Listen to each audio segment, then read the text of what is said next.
రేవంత్ రెడ్డితో చీకటి ఒప్పందం. పక్క రాష్ట్రం కర్ణాటక ముఖ్యమంత్రి సిద్ధరామయ్య అంటే భయం. ఇది పోయిన ఎలక్షన్లలో మన రాష్ట్ర ప్రజలు చేసుకున్న పాపంగా మనం భావించాలి.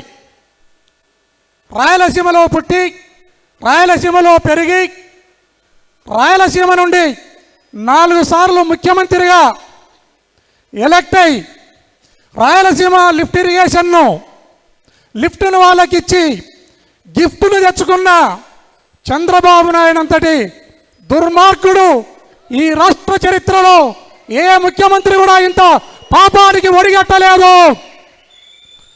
అదే కాకుండా పోలవరం డ్యామ్ ఎత్తు తగ్గింది, కరప్షన్ పెరిగింది. ఇది స్వయాన ఈ దేశ ప్రధానమంత్రి మోడీ గారే 1,00,000 సార్లు పబ్లిక్ మీటింగ్లలో చెప్పడం జరిగింది. ఆల్మట్టి డ్యామ్, ఆ డ్యామ్లో కూడా చంద్రబాబు నాయుడికి డీల్ కుదిరింది. అందుకోసమే ఆ డ్యామ్ ఈఫిల్ టవర్ పెరిగినట్లు పెరుగుతూ పోతూ ఉంటే కూడా చంద్రబాబు నాయుడు కుక్కిన పేదలాగా ఉన్నాడు.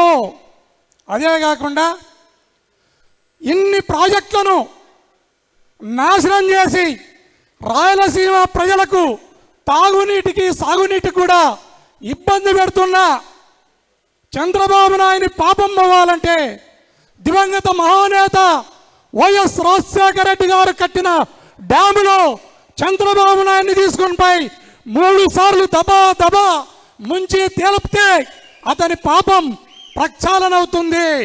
అదే కాకుండా కళ్యాణదుర్గం ఏరియాలో భైరవాని తిప్ప, అప్పర్ భద్రలో ఒక విలాసాగర్ అనే ప్రాజెక్టును కర్ణాటక వాళ్ళు కడుతున్నారు.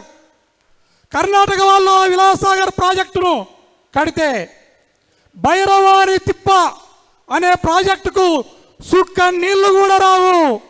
దీన్ని ఎటు ఆ ప్రస్తుత ఎమ్మెల్యే ఆయనకు తెలివి ఉందో లేదో దాన్ని గాలికి వదిలేసినాడు. మన మేధావి కళ్యాణదుర్గం సమన్వయకర్త, నీటి ప్రాజెక్టులమైన బ్రహ్మాండంగా అవగాహన ఉన్న మన తలారి రంగయ్య గారైనా దీని మీద చొరవ తీసుకోవాలి. చొరవ తీసుకుని ఈ జిల్లా ప్రజలను కదిలిస్తే మనమంతా కూడా కలిసి సిద్ధరామయ్య దగ్గరకు పోయి, అయ్యా మీ పక్కనే ఉన్నాం మేము, మీరు ఈ ప్రాజెక్టును కడితే మా కళ్యాణదుర్గం ప్రాంతానికి మా భైరవాని తిప్పకు నీళ్లు రావు, తోటి మనిషిని ఆ పొలాలను ఎండిపోకుండా చూసే బాధ్యత పక్క రాష్ట్ర ముఖ్యమంత్రిగా మీకు బాధ్యత ఉంది అని మనం తెలియజేస్తే అప్పటికైనా ఈ రాష్ట్ర ప్రభుత్వానికి సిగ్గు వస్తుందని ఈ సందర్భంగా తెలియజేస్తున్నాను.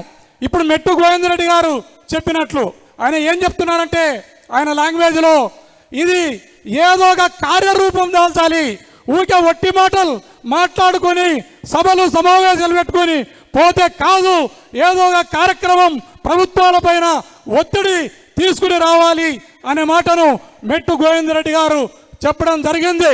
మనం ఈ ప్రభుత్వాన్ని కూడా డిమాండ్ చేద్దాం. మనము ముందుండి అందరు కలిసి వస్తే సరే, లేని పక్షంలో మన ఒక్కరమైనా పోయి సిద్ధరామయ్యను మన పార్టీ తరఫున, మన పార్టీ పెద్దల తరఫున అందరూ కూడా ప్రతినిధులుగా ఏర్పడి సిద్ధరామయ్య దగ్గరికి ఒక్కసారి పోయి మా అనంతపురం జిల్లాను అన్యాయం కాకుండా చూడవలసిన బాధ్యత మీ పైన ఉంది. మీరు కట్టే ప్రాజెక్టులను ఎత్తును తగ్గించండి అనే మాటను మనమందరం కూడా మాట్లాడాలని తెలియజేస్తూ ఇలాంటి కార్యక్రమాలను ఉత్తరోత్తర కూడా ఇంకా ముందుకు తీసుకొని పోయే విధంగా మనమందరం కూడా ఒక కార్యాచరణను రూపుదిద్దుకొని ముందుకు వెళ్ళాలని కోరుకుంటూ ఇక్కడికి వచ్చిన ప్రతి ఒక్కరికి కూడా నా హృదయపూర్వక నమస్కారాలను, కృతజ్ఞతలను తెలియజేస్తూ ముగిస్తున్నాను.